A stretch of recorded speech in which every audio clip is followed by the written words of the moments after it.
So, the film begins with a Korean novel called 3 Ways to Survive the Apocalypse. This wasn't just any story. It was a very long novel that had been running for 10 years and had over 3,000 chapters. At first, many people read it. But because the story was so long and hard to follow, people stopped reading. Eventually, only one reader remained until the very end. His name was Kim Dokja. Dokja was a simple, lonely man. Since childhood, whenever he faced problems like bullying in school, trouble in college, or stress at work, this novel gave him comfort. The story was about a hero named Yoo Joonghyuk. Joonghyuk had the power of regression. This meant that if he died, he could go back in time to save the world again. Dokja loved this story because Joonghyuk's struggle gave him the courage to endure his boring life. The day the parents PPH and novel ended, Dokja was on the subway heading home. When he read the final chapter, he felt sad because the ending was tragic. Only the hero lived and everyone else died. Dokja was so angry that he left a comment for the author, calling the ending terrible. Surprisingly, the author replied to thank him. He also said, "You are the reason I finished this novel. Thank you. And if you don't like the ending, you can write your own." Dokja didn't understand what he meant. But then at 7 p.m., the train shook, and the PM.1 world suddenly changed. Lights flickered, and phone signals died. A voice announced that the free service had ended, and the paid service was starting. Everyone was confused. No one understood what was happening. Suddenly, a small creature appeared in the air. It called itself a Dokkaebi. Dokja recognized this creature from the novel. The Dokkaebi told the scared passengers that their peaceful lives were over. Now, they had to prove they deserved to live. They all thought it was a joke. To prove it was real, the creature exploded a man's head nearby. This caused panic on the greater train. The Dokkaebi said this was not a joke and gave them their first mission. In the next 10 minutes, kill any living thing here. Just one living thing. If you fail, I will kill you all. Some people froze in fear. Others began killing each other to survive. The only calm person was Dokja. He realized this was exactly how the novel started. Since he had read the book, and this reality was linked to it, Dokja knew everything that would happen. He knew the mission was simply to kill a living thing, not necessarily a human. Dokja saw a boy holding a box of insects. He quickly went to the boy, took the box, killed an insect, and gave some to his coworker standing nearby. Dokja was the first person to complete the mission. The system announced Dokja earned 300 coins. It turns out, coins are money in this world. People can use them to buy items and power to protect themselves. Suddenly, Dokja noticed that people had stopped killing each other. But there was one boy who was attacking an old woman. Dokja realized this was Namwoon, a crazy character from the novel. Dokja, he wanted to save the woman, but he was too weak to fight Namwoon. Then he remembered that he could buy anything with coins, even strength. So, he opened his status menu and used his coins to increase his strength stat. Suddenly, his body felt light and powerful. With this new power, Dokja easily beat Namwoon. Then, to save the old woman, he gave her an insect to kill. But I couldn't do it in time. Dokja's coins increased, and the timer hit 0.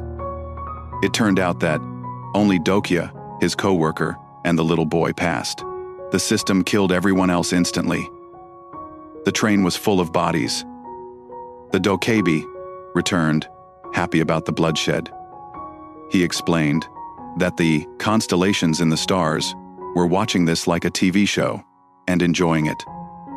The train stopped on a bridge, and suddenly a giant monster jumped from the water and destroyed the bridge. Everyone fell to their deaths. But Dokja and the survivors forced the train doors open, grabbed the boy, and they ran across the broken bridge. They thought they were safe, but the danger wasn't over. The dead passengers turned into zombies and chased them. They thought they would die. But then Dokja looked back. Joonghyuk, the novel's hero, was fighting the zombies easily. When Joonghyuk saw Dokja and the others, he was shocked. He was a regressor. He had lived this life before. He remembered the past, and nobody ever survived that train. So he grabbed Dokja and held him over the bridge. The sea monster waited with its mouth open. Joonghyuk asked, "Who are you? How did you survive?" Dokja couldn't tell the truth, that he read it in a book. So he lied and said he was a prophet who could see the future. Joonghyuk said, "If that's true, use your power to survive this." Then he threw Dokja into the monster's mouth. Dokja landed in the monster's stomach. It was pitch black. Acid began to rise, which would burn him to death. But Dokja wasn't scared. He knew the Dokkaebi had a hidden channel here. He called out, "I know you want a good stream. For the viewers, I'll make this interesting so people keep watching and you'll get lots of coins." The Dokkaebi agreed, but wanted a share of the profit. Dokja agreed. So Dokja got some coins and used them to buy a weapon made of horn. He killed the monster from inside. He then cut his way out of the stomach. He escaped alive and earned a lot of coins and items. He traded the items with the Dokkaebi and received a skill called Unbroken Faith, knowing it would be useful.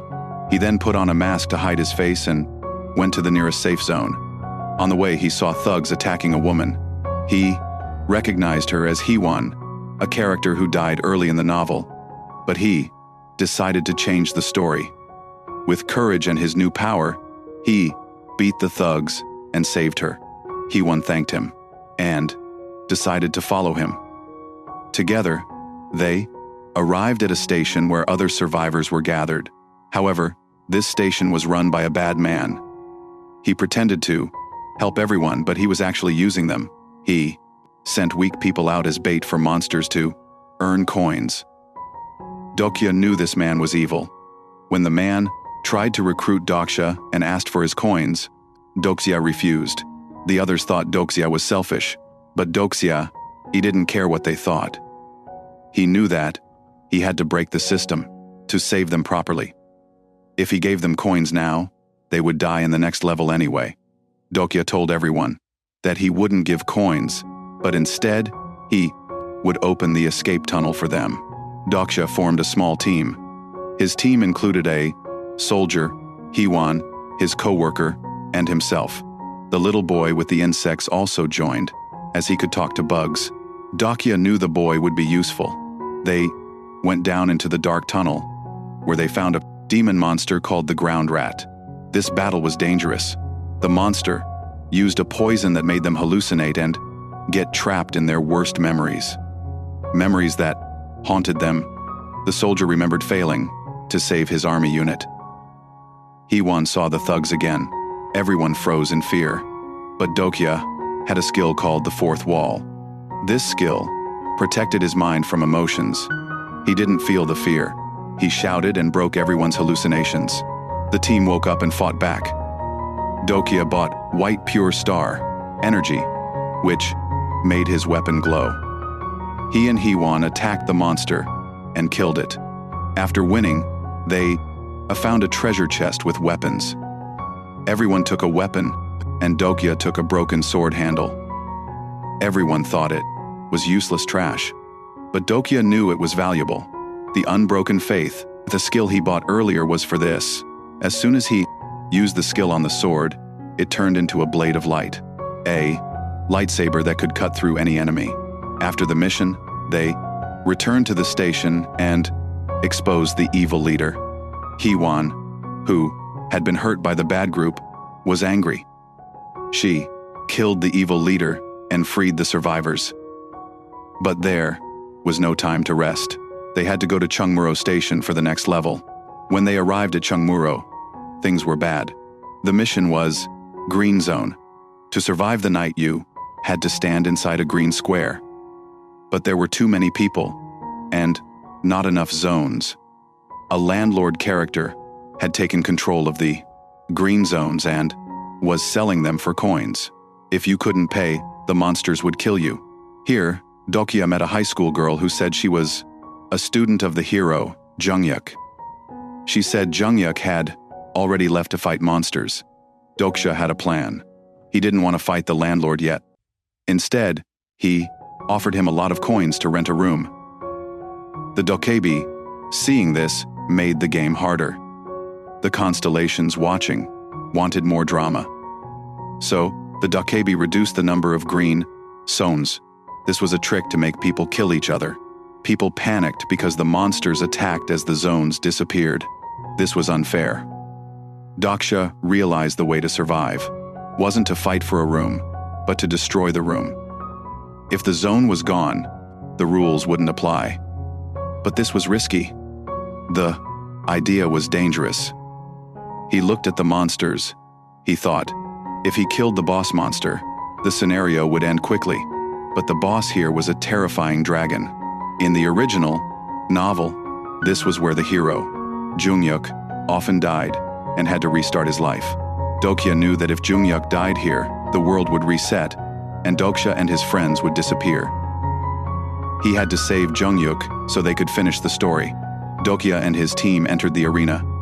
They saw Joonghyuk fighting the dragon. He was fighting alone and losing. The dragon was too strong, and Joonghyuk was injured. He was about to give up and restart. But Dokja shouted, "You can't give up, Joonghyuk." The dragon breathed fire, but Dokja used an item to absorb the fire, saving himself. He attacked and called his friends to help. Trusting Dokja, they attacked perfectly. The soldier blocked the dragon's attack with his shield. Then, Dokja's co-worker tied the dragon with magical threads. Then, the high school girl jumped on the dragon, trying to stab it. Joonghyuk stood watching. He had given up, but seeing them fight gave him hope. He stood up, picked up his sword, and joined the fight. Dokja knew that the dragon's core was in its chest. To kill it, they had to break the core. But Dokja knew that breaking the core causes a massive explosion, and the person who breaks it will die. In the novel, the hero always sacrificed a friend, but Dokja hated that ending. He wanted to change it. He decided to be a better hero. He would sacrifice himself to save his friends. That is what a true hero does. He ran towards the dragon, stabbing his blade of light into its chest and breaking the core. The dragon roared, and a bright explosion covered everything. Joonghyuk watched in shock as Dokja disappeared into the light. The dragon turned to ash, and the level was cleared. After the dragon died, they should have been happy. But everyone was sad because they thought Dokja was dead. The team started to cry, but then the dust settled, and they saw Dokja walking towards them. He was alive. The secret was that he had a special skill called King of No Killing. This skill allowed him to come back to life once after dying. Joonghyuk stared at Dokja. This man was a mystery. He wasn't in the original story. This man was better than him. This boy knew the future and didn't sacrifice his friends. He sacrificed himself. Dokja knew the game wasn't over yet. The next levels would be harder. But he knew that with this team they would win. The movie ends here, showing Dokja and his group together.